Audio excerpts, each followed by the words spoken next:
Yo, whoa, yo. So what's up, guys? Today I'm back. I'm currently at work. You can see the place. So, guys, today I want to talk about something that we usually ignore. I want to talk about King Solomon.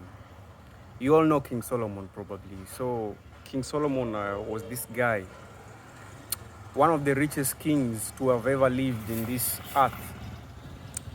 King Solomon was very wise.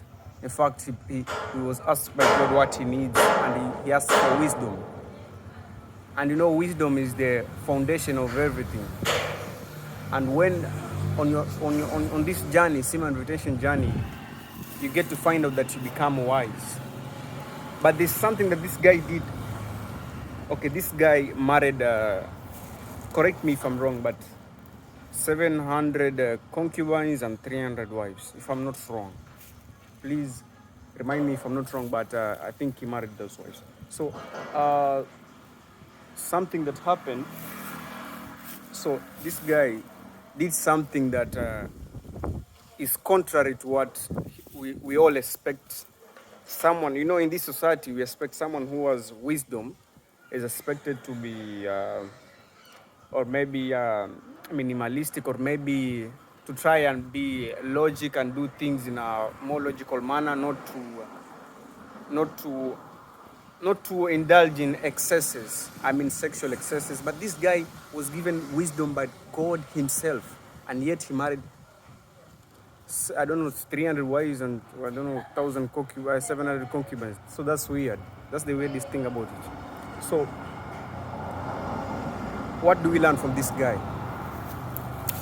So I think for me, there are some things that I learned from this guy, and one of the things is, how could he have ruled for so long and he had all these wives? Maybe he was releasing. Sometimes I ask myself, was he releasing? Was he ejaculating? Was he having regular sex? But this guy, if you do your own research, you'll find out that this guy ruled for long. This means that this guy was just playing with the people. This guy was not even indulging with all these women. Even if he had one woman a day, he still could not finish his 1,000 partners. So how did this guy survive? How did this guy rule for so long? So one, I think there are three main reasons why he survived. And one, I think it's because I think it was just a show off of power. You know, his father David did something that was unusual. He killed Goliath, and songs were made for David, which lasted for generation, and his name was written in the chronicles. Songs of praises was sung about David. But when Solomon came, he needed to establish his own legacy. Okay, he had built the temple for the church, but he had to do something. You know, we are all, even though we are spiritual beings, but sometimes we are just carried by the ego, and we are forced to do things which are egoic, you know. So he did that. He married 1,000 partners, 700 concubines, 300 wives. That's the weirdest thing I've ever seen in history. Yet this man was given wisdom by God himself. Was he retaining his seed? Yes. And I'll tell you why. If he was not doing semen retention, SR, he could have not ruled for so long. Although there were some effects of his actions which were inevitable, but he managed to rule for so long. Why?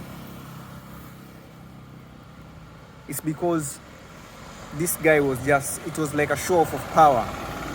Those days, getting or possessing riches, he had an army, so that means he could offer protection.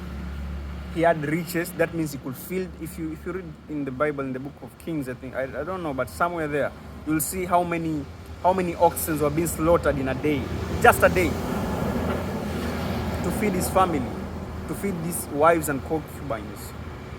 So this guy was a rich guy. He could protect, he could provide.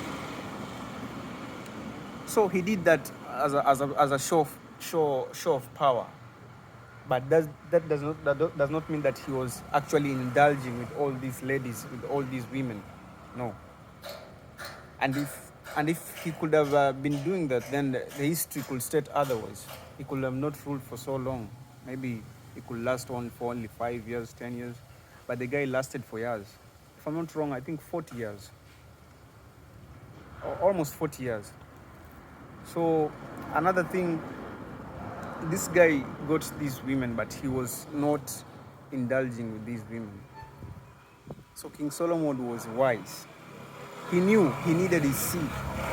He knew, even if you read in the book of Proverbs, he writes his own Proverbs there. He talks about, I don't know if it's David who writes those Proverbs or Solomon, but I think one of them wrote Proverbs chapter 1, chapter 2, 3, 4, 5. He talks about the seductress, the immoral woman. He talks about. So this shows you that this guy was aware of what he was doing, and he was not just doing it unconsciously. He was very conscious of his actions, and he knew what will lead after everything. So guys, I want to let you know that semen retention is a must. King Solomon, some people will maybe get many wives, saying that, oh, he was given wisdom by God and he married many wives and many concubines. But the true, I think it's a fact to say that it was just all a show of power. He had to experience it because he was a king. He could do anything he wanted. That's why he did it. But I don't think he did it so just to enjoy pleasure of having sex with all these women and concubines. No, he did it as a show of power. You know, when someone possessed the power in the past, the first thing you could think of is getting women, feminine energy around him. It was a show of power. So guys, in relation to semen retention, don't be fooled. Don't be fooled by someone's actions. Look at the consequences of the actions, or look at the effects of the actions. Don't be fooled by what someone is doing. Just be careful and see the consequences of the actions. This is also written in the 48 Laws of Power by Robert Greene. Don't look at someone's actions, look at the consequences of the actions, and you'll know the true intentions of this person. So that's how King Solomon survived and ruled for long, even with all these wives and concubines. So guys, retain gang. My name is La Fiesta, the star in the movie called Life, and I'm out. Peace.